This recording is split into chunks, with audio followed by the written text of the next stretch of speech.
In this video, we'll be showing you how you can delete your Lazada account.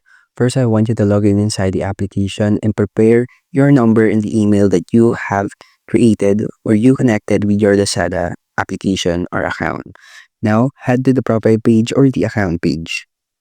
And here, you just need to click the settings, which is in the top right corner of the screen. After clicking this, I want you to head in the account security. Here you will see 4 settings, which is the toggle for the contact list, the system setting, the account deletion, and lastly is your freeze my account.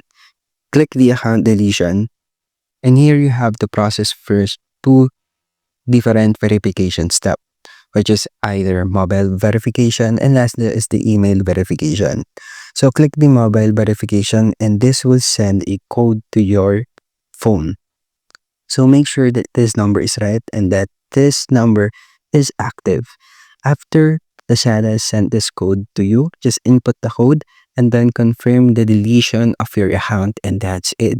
That's how you can delete your Lazada account, and thank you for listening.